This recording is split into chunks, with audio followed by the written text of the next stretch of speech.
لا شريك له وأشهد أن محمدا عبده ورسوله الذي لا نبي بعده رب اشرح لي صدري ويسر لي أمري واحلل عقدة من لساني يفقهوا قولي. Baik, alhamdulillah, ikhwafillah rahimahullah, maha santai semua. Di malam kali ini kita melanjutkan kembali di kajian Minhajul Abidin ila Jannati Rabbil Alamin karya Imam Al-Ghazali. Di pertemuan sebelumnya kita sudah membahas tentang hakikat zuhud yang disampaikan oleh Imam Al-Ghazali. Kemudian hukum zuhud terhadap yang haram, maka tentu hukumnya wajib kita meninggalkan segala sesuatu yang diharamkan oleh Allah. Karena apa yang diharamkan itu kita bersih dari yang haram akan memberikan cahaya untuk ilmu, amal sholih, kenikmatan ibadah ketika jauh dari yang haram. Nah, adapun yang halal, nih Imam Al-Ghazali sudah menyampaikan apa yang halal ini bagi orang-orang sholih. Yang halal itu seperti bangkai. Ini berat ya kita berada di tingkatan kesolihan seperti Imam Al-Ghazali seperti ini. Jadi kita tidak akan mengkonsumsi yang halal kecuali memang benar dibutuhkan. Ini berat sekali. Nah, kemudian di halaman 68 ini kita lanjutkan. Tapi sebelum kita lanjutkan lagi pembelajaran nih teman-teman semua. Untuk semester ini kita hanya sampai bulan Mei. Jadi bulan Juni libur 1 bulan. Bulan Juni itu libur. Kemudian nanti kita masuk lagi pembelajaran awal tahun di bulan Juli insyaallah. Nah, di bulan Juli kita akan buka pendaftaran lagi. Jadi teman-teman semua nanti mungkin jangan heran kalau ada mahasiswa baru, kita ajak mahasiswa lainnya yang minimal punya dasar bahasa Arab. Kalau yang ingin ikut mengaji, membaca kitab, menghafal Al-Quran, tapi memang non asrama. Jadi yang asrama kita batasi tetap teman-teman 1 tahun ke depan. Jadi 1 tahun ke depan teman-teman tetap di sini. Nah, di bulan Juli itu kita mulai buka lagi pendaftaran mahasiswa. Nanti dibantu buat share publikasi kalau punya sahabat, teman yang ingin belajar bersama di sini. Nah, ini bolehkan, silakan. Nah, kita buka pendaftaran mulai dari akhir Mei insyaallah sampai nanti akhir Juni. Nah, pembelajaran insyaallah nanti di pertengahan Juli kita mulai kembali pembelajaran mahasantri dengan format mata kuliah yang baru. Kalau kajian yang maghrib sampai isya insya Allah tetap. Tapi nanti ada perubahan pengajar. Ustadz Atim cukup di semester ini. Semester depan 1 tahun ke depan insya Allah Ustadz Fakhri yang akan menggantikan. Nah, ada tambahan pelajaran. Pertama usul fikih, kedua ilmu hadis, ketiga ulumul Quran, dan yang keempat nanti teman-teman selama 1 tahun ke depan belajar menulis artikel Islami. Jadi artikel-artikel sederhana Islam. Nah, insya Allah nanti akan dibimbing oleh Ustadz Fakhri bagaimana membuat artikel yang ideal untuk mengaktifkan nanti ke depan. Mulai bulan depan kita aktifkan lagi buletin rutin, buletin BM, Baitul Mukhlisin. Nanti jadi setiap buletin 1 pekan sekali teman-teman mahasiswa menulis. Yang tulisan-tulisan kemarin pun alhamdulillah para asatid di BM, ya Ustadz Syahrina, kemudian saya, Ustadz Saiful, itu menulis artikel termasuk Ustadz Atim. Kita terbitkan di websitenya Baitul Mukhlisin. Nah, ke depan kan kalau 10 tahun terus bertahan ya, ini menjadi artikel yang insya Allah sangat bermanfaat sekali buat mahasiswa yang ingin membaca tentang artikel-artikel Islam, termasuk tulisan antum semua. Jadi tulisan antum semua nanti sudah belajar menulis, membuat artikel Islam, kemudian bisa di-share di website. Jadi kita share di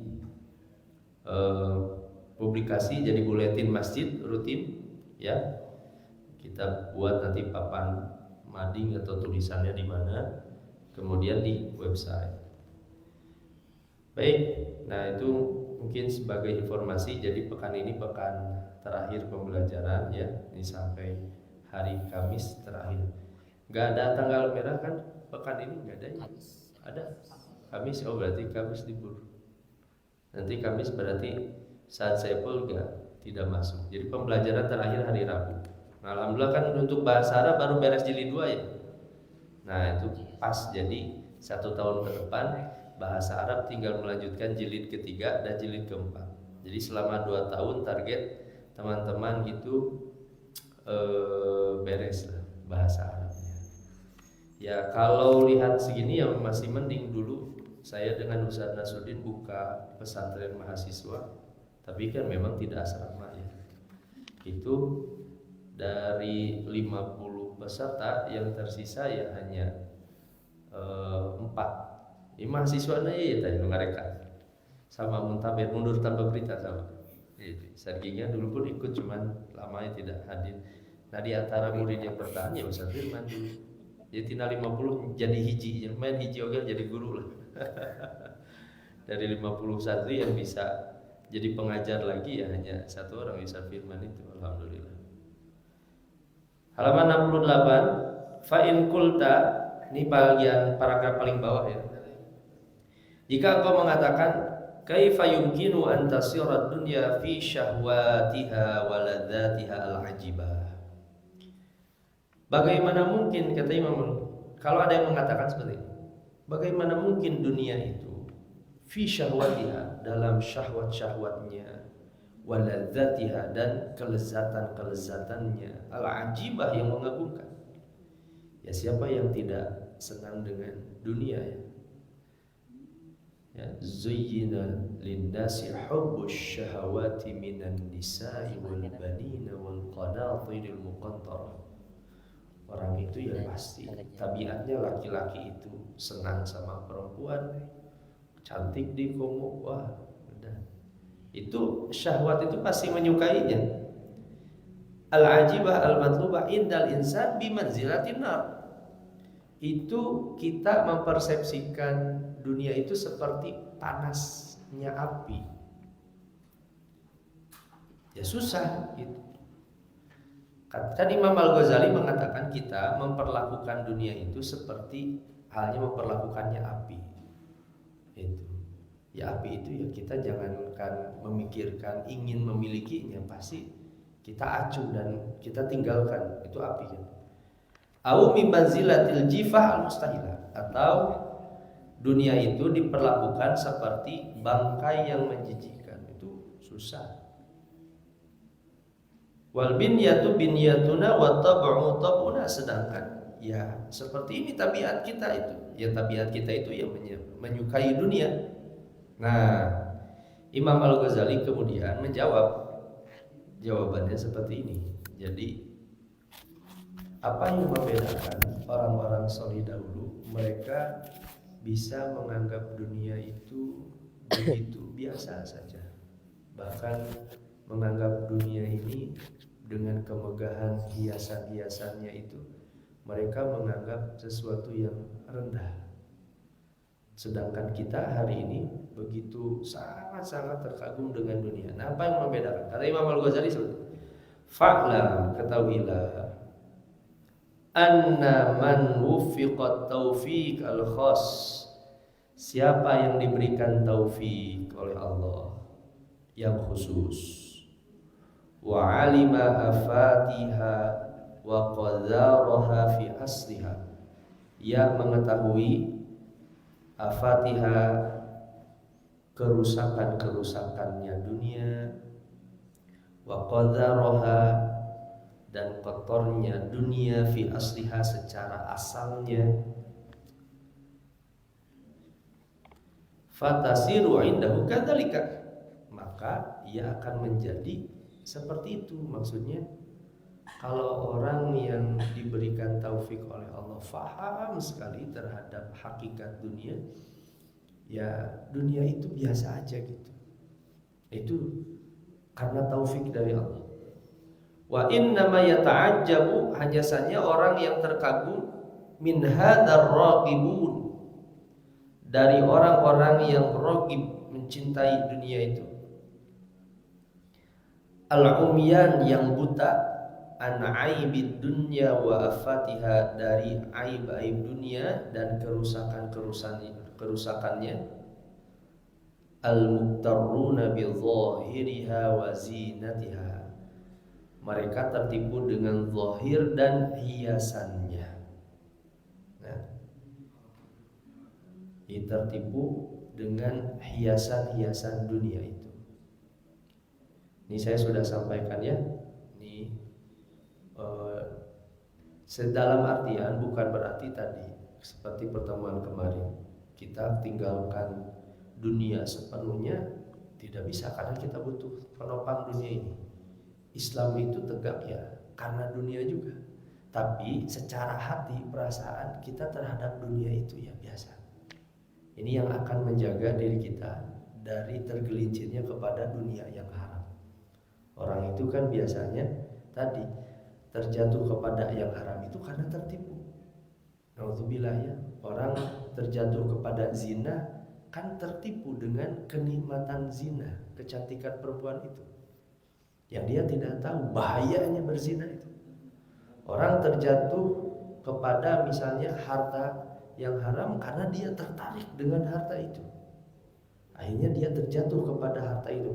Padahal kalau dia faham hakikat nikmatnya tadi dunia, dia merasakan nikmatnya perempuan ya sesaat, setelah itu lupa, hilang begitu saja. Tapi kan yang tersiksa siksanya dari Allah karena dia jatuh kepada yang haram. Begitu pula harta-harta yang haram. Nah, Imam Al-Ghazali kemudian memberikan analogi, memberikan perumpamaan orang yang dia tahu hakikat dunia dengan orang yang tidak tahu hakikat dunia. Nah, ini selanjutnya silakan mahasiswa baca masa. Fa'lam. Bagian siapa sih? Yuk. Cepet. Bismillahirrahmanirrahim. Fa'lam anna hadha yumathalu bi anna sani Bi insanin sin'a sana'a khabisa basyara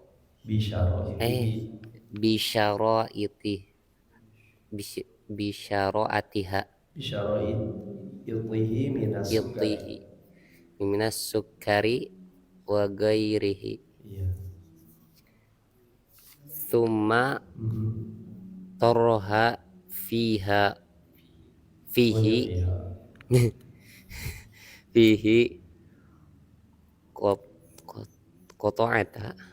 qit'ata samin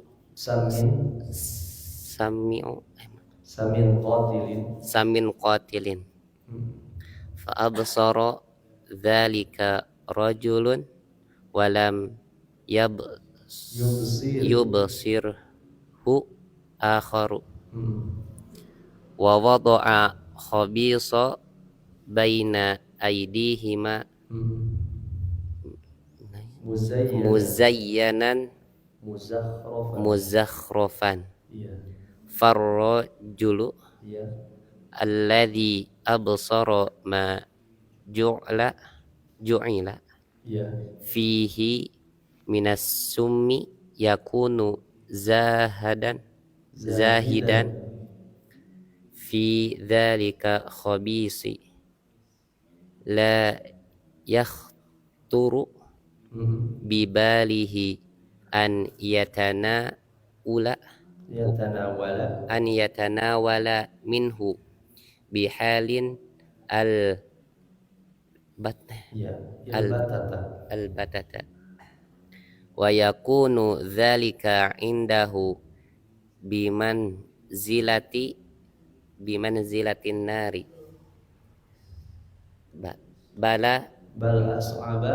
as'aba limakani ma ya'lamu min afatihi wala yaktaru bidhahirihi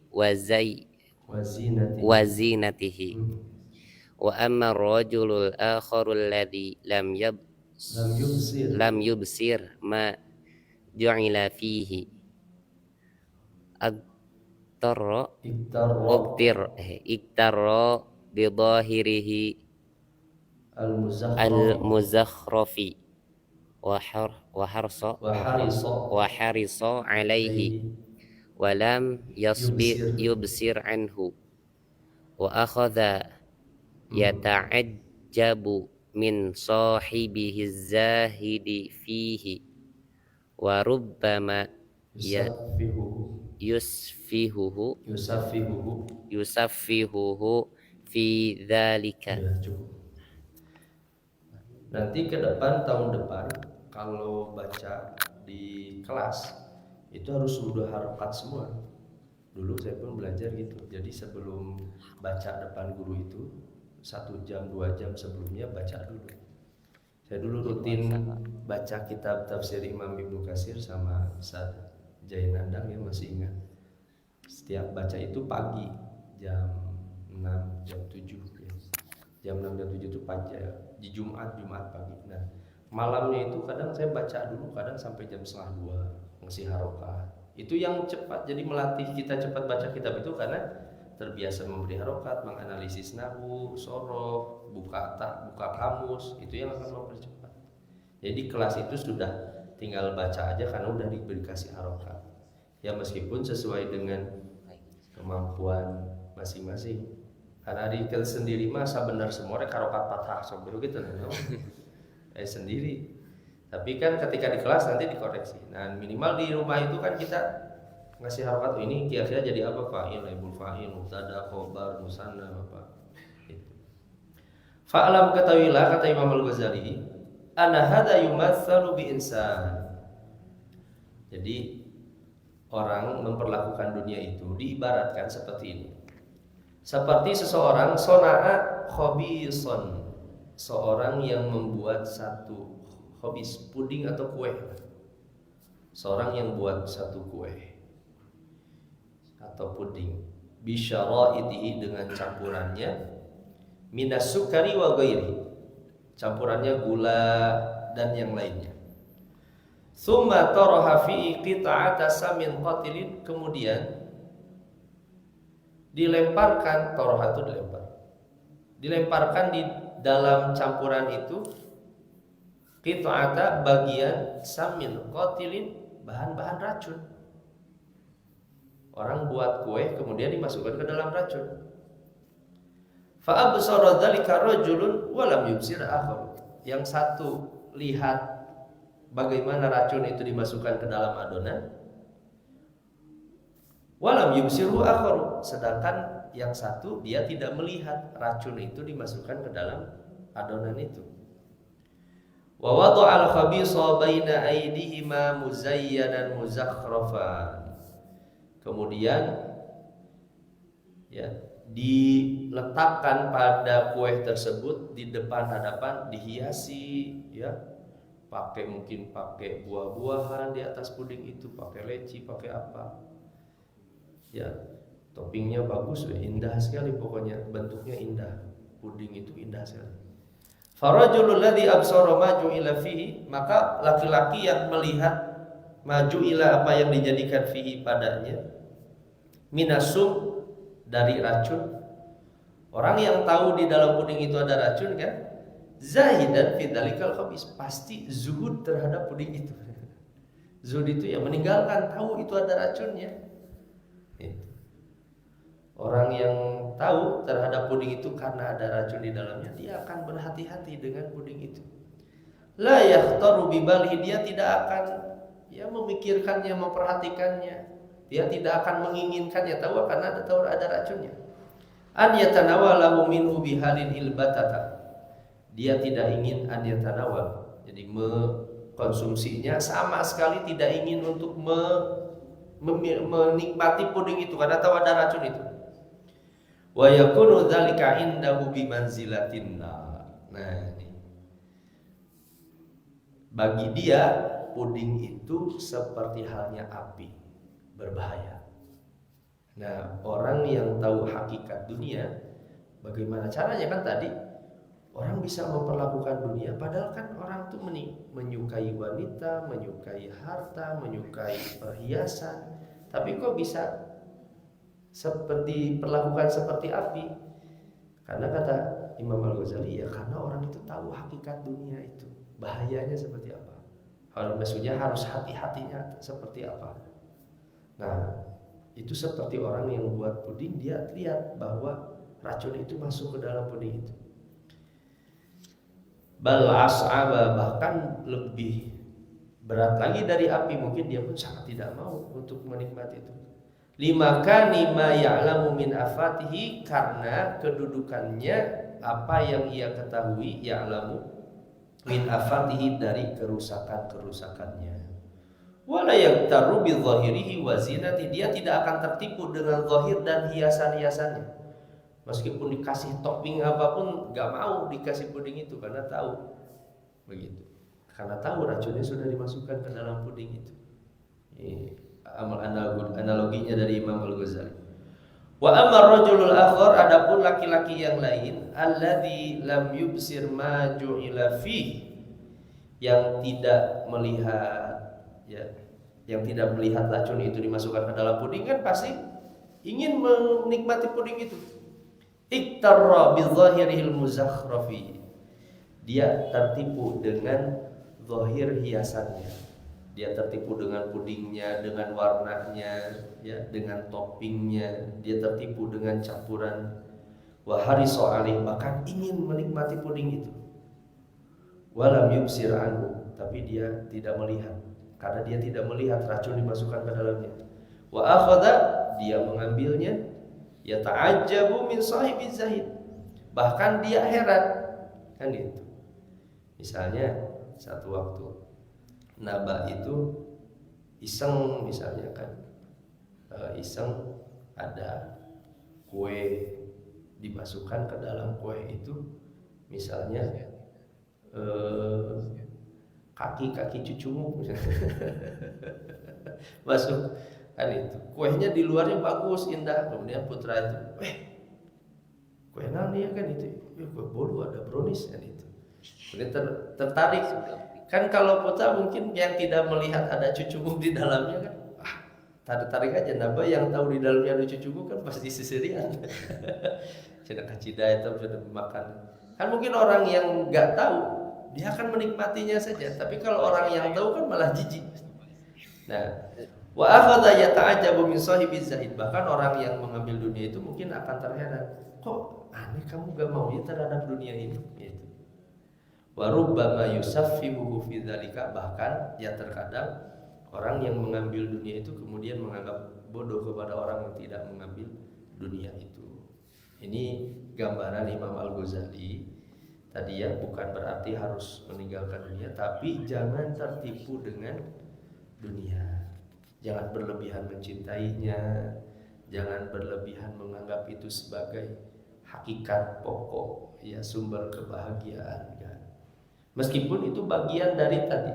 Nah, makanya nanti di akhir Imam Al-Ghazali mengatakan, nanti di akhir itu penjelasan bahwa ya memang kita butuh dunia itu sebagai fondasi penopang kehidupan, tapi sebagai itu saja, jadi penopang kehidupan saja. Ya, agama tegak kan ya memang dengan dunia ini. Orang berhaji, teman-teman kan belajar, ya kita gak tahu. Ini kan butuh dunia, asrama, butuh dunia. Kita kan pakai harta. Itu orang belajar makan kan pakai harta. Dunia itu butuh, tapi hanya sebatas apa yang dibutuhkan saja. Nah, ini nanti penjelasan Imam Al-Ghazali. Kemudian fahada mathalu haramid dunya ma'al basara ilmustaqimina wal juhalir raqibin. Inilah perumpamaan tentang haramnya dunia bagi orang yang melihat, tahu hakikat dunia itu, wal juhalir raqibin, dan orang-orang yang bodoh tidak tahu, ar-raqibin, yang dia sangat suka terhadap dunia itu. Nah, itu. Fa in lam yatrah fihi as-sum, jika ia tidak dilemparkan asum racun ke dalamnya, Lakin bazaqa fihi au imtakhata. Tetapi kalaupun racun tidak dimasukkan tapi dia melihat bahwa ternyata misalnya yang dimasukkan ke dalam puding itu bazaq itu ludah yang dimasukkan atau campuran apapun. Summa dhammakhahu wa zayyana, kemudian diberi wangi-wangian, wangi pudingnya itu. Wa zayyana, dihias. Farajulul ladzi syahada minhu dzalikal fi'la, maka orang yang menyaksikan hal itu yakun mustaqdiran lidzalikal khabis, akan menganggap ya tidak suka kepada puding itu, kotor puding itu, karena tahu ada orang yang memasukkan ludah ke dalam puding itu. Nafiran anu, bahkan ya, dia akan lari dari puding itu, gak mau, jijik, saya tahu melihat ada ludah yang dimasukkan ke dalam puding itu. La yakadu yaqdamu alaihi illa inda darurah, dia tidak akan mengkonsumsinya kecuali hanya dalam keadaan darurat saja, karena di lapar gak ada makanan lagi baru dia makan. Ya maksudnya ya dunia itu seperti itu. Dunia itu akan meninggalkan kita, dunia itu akan rusak, dunia itu akan hancur, ya. Meskipun tadi, jadi kita harus bijak dalam memperlakukan dunia sebijak-bijaknya. Itu jangan sampai tertipu dengan dunia itu kemudian terjatuh kepada apa yang diharamkan oleh Allah. Itu teman-teman mahasiswa, ya. Syahwat-syahwatnya sedang besar yang belum menikah. Jangan tertipu dengan cantiknya perempuan kemudian terjatuh kepada apa yang diharamkan oleh Allah. Melihat sesuatu yang tidak boleh, memegang sesuatu yang tidak boleh, ya, berjalan itu. Jangan berani sedikit-sedikit. Itu. Karena tadi syahwat, kita orang yang tidak tahu hakikatnya mungkin akan aduh sepertinya indah ya, ngabonceng, kabogoh, kalembang, baringa indomie, aduh nikmat sih kan. Dan itu bonceng, nikmat. Orang yang gak faham hakikat dunia mungkin akan menganggap itu nikmat. Tapi orang yang faham, dia akan menganggap itu adalah api yang sangat berbahaya sekali. Itu sangat-sangat berbahaya sekali. Nah, orang yang membedakan itu, kenapa ada orang yang dia acuh kepada, dia jauhi perempuan itu, misalnya dia berhati-hati karena tahu hakikatnya. Dengan orang yang dia tertipu dengan dia kemudian dia tertipu dengan kelezatan dan syahwat-syahwatnya. Nah, itu. Tapi bukan berarti harus ngajonglowi aja ke isati abdi mah sadek zuhud we nepikeun ka laut. Wal mal nikah abdi mah asli ieu mah saya tahu bahaya perempuan itu. Kemudian tidak menikah. Tapi memang itu yang dilakukan beberapa ulama seperti Imam An-Nawawi, ya. Imam Al-Ghazali pun di akhir hidupnya itu berpisah. Gitu. Kalau kata Isatar itu berpisah dengan istrinya. Gitu. Karena ya, Imam An-Nawawi, Imam Ibnu Taimiyah, Imam Al-Bukhari itu memilih jalur tidak menikah. Imam An-Nawawi ketika ditanya, kenapa wahai Syekh engkau tidak menikah, kata Imam An-Nawawi, kan beliau wafat di usia 45 tahun, penulis Riyadhus Shalihin. Tiap subuh saya baca di BF. Kata Imam An-Nawawi, saya lupa harus menikah. Jadi maksudnya saking sibuknya belajar, ibadah, menikmati gitu. Jadi sampai tidak teringat harus menikah gitu. Itu kata Imam An-Nawawi. Dan itu. Kalau kita mah kan bukan ingat wae hayang nikah. Bukan itu kuat hayang nikah cukup teh. Imam An-Nawawi itu saking sibuknya belajar dan menikmati belajar, sibuknya sampai lupa. Itu. Atau yang kedua, ya alasan itu ada satu buku bagus karya tulisan Ustadz Muwafaq, beliau orang dosen di mana hampir 1000 halaman tentang biografi Imam An-Nawawi dan alasan-alasan kenapa Imam An-Nawawi tidak menikah sampai akhir usia. Tapi ya ada yang mengatakan bukan hanya itu, di antara alasannya Imam An-Nawawi kenapa menikah ya karena tahu itu beratnya menikah itu. Sehingga Imam An-Nawawi karena tahu ada kemaslahatan yang lebih besar menulis hadis. Ya sampai hari ini kan lihat karya-karya Imam An-Nawawi dibaca oleh umat Islam berapa ratus tahun. Akhirnya Imam An-Nawawi meninggalkan kenikmatan wanita itu karena ada kenikmatan yang lain dan ada kemaslahatan yang lebih besar untuk umat, menulis karya kitab itu. Tapi ya saya saran Mahasanti BM entong lah. Nikah we nikah. Udah mau jadi Imam Nawawi Bu. Itu ya. Nikah we nikah biasa aja gitu. Ya kalau jadi itu. Imam kan Ustaz Bima cenah siga Imam Nawawi mau nikah. Ayeuna mah nikah henteu jadi Imam Nawawi henteu.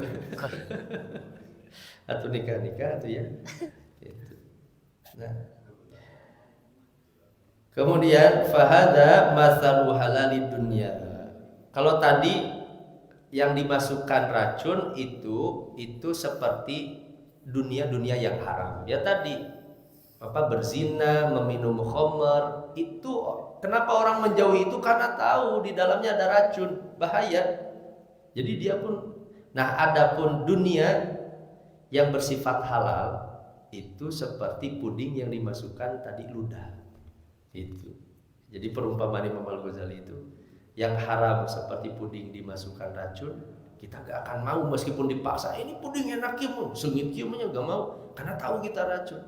Nah, kemudian kalau dunia yang halal itu seperti puding yang dimasukkan dengan ludah, kata Imam Al-Ghazali. Ya kita pun tahu mungkin ya kita akan mengkonsumsinya ketika darurat saja.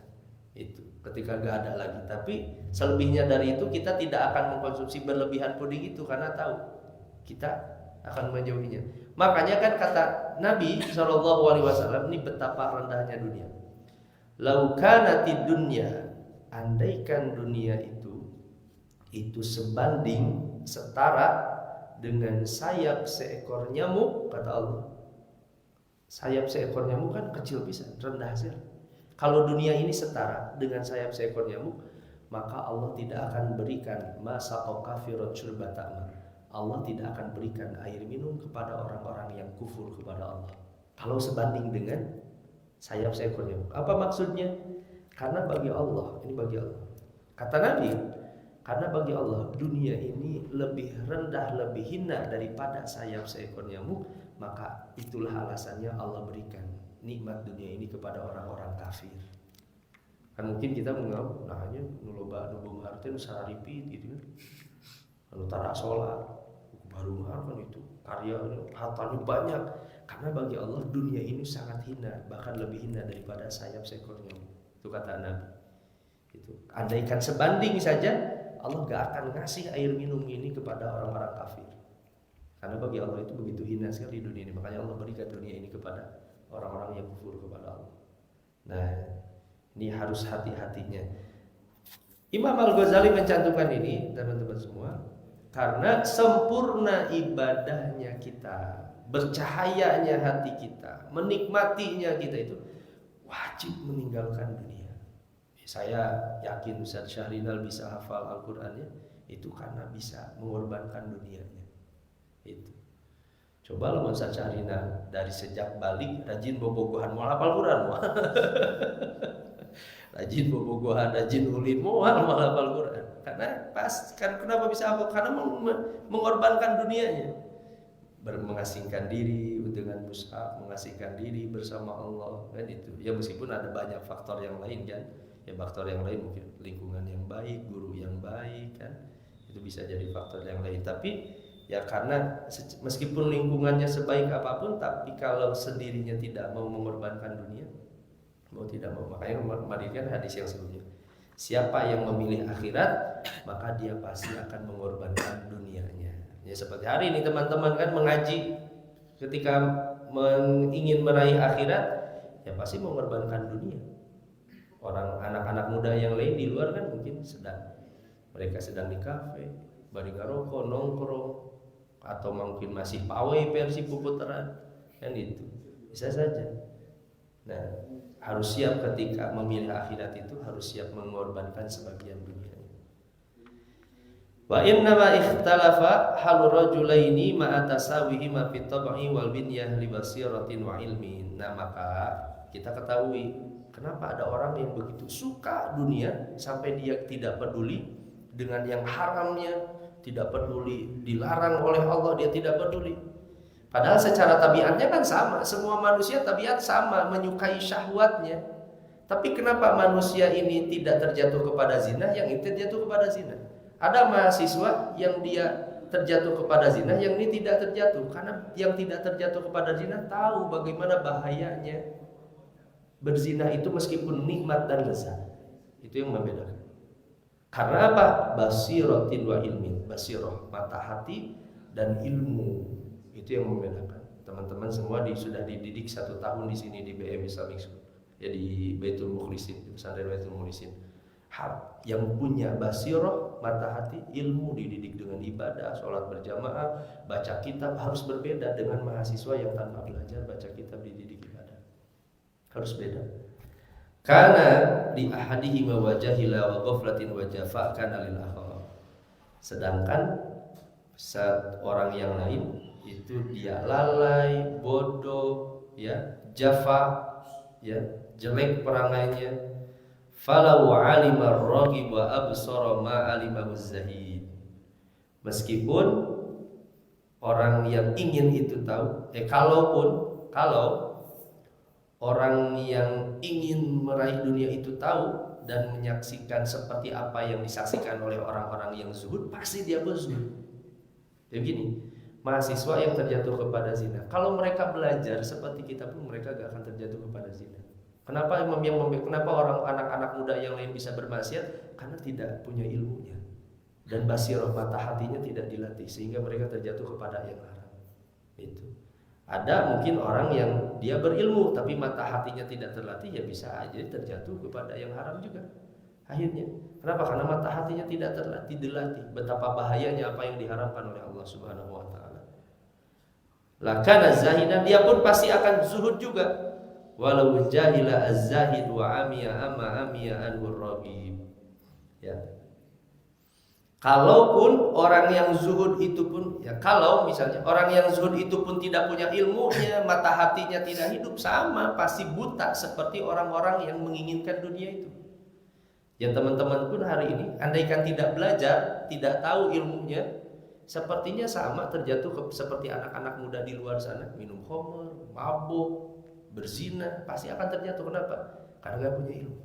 Karena teman-teman hari ini dididik belajar baca kitab, belajar fikih, belajar tauhid, belajar minhajul abidin, akhirnya kemudian terjaga. Nah, menjadi zuhud itu karena ilmu dan basirah. Makanya andaikan kita ingin selamat menempuh jalan kesempurnaan ibadah dan akhirat, ilmu dan basirah itu jadi pokok. Makanya kan tahapan pertama dalam menyempurnakan ibadah, kata Imam Al-Ghazali di Minhajul Abidin, itu adalah ilmu. Nah, karena orang yang berilmu itu, ya itu akan membedakan sikap, bagaimana dia menyikapi yang haram, jangankan yang haram, yang halal saja orang yang berilmu itu tahu bagaimana menempatkan yang halal dengan yang baik, dengan baik. Baik, alhamdulillah. Berapa menit lagi? Ini 1 menit cukup ya, insyaallah. Nanti kita lanjutkan lagi. Ini hanya beberapa paragraf lagi terkait dengan hakikat dunia dan zuhud. Nanti kita masuk selanjutnya di antara hambatan dalam ibadah itu, kata Imam Al-Ghazali, al-khalqu, makhluk. Wah, ini berat lagi memahami. Ini tuh makhluk itu di antara hambatan. Itu orang yang belajar Minhajul Abidin, ya dia tuh akan senang menyendiri begitu.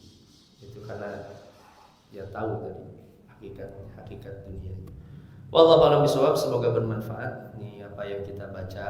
Tentu teman-teman semua, ini nasihat ya, bukan saya kepada teman-teman tapi kepada saya sendiri. Apa yang kita baca tentu bukan hanya sebatas teks.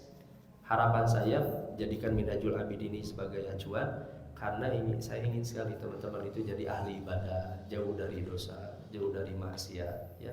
Itu yang menjadi pokok. Karena agama itu bukan apa yang dihafal. Saya tidak penting teman-teman semua hafal banyak hadis, tapi yang pokok itu adalah dari akhlak, ilmu, ya, dari amaliyah. Subhanakallahumma wa bihamdika asyhadu an la ilaha illa anta astaghfiruka wa atubu ilaik. Aqulu qouli hadza wa astaghfirullah li wa lakum. Assalamualaikum warahmatullahi wabarakatuh.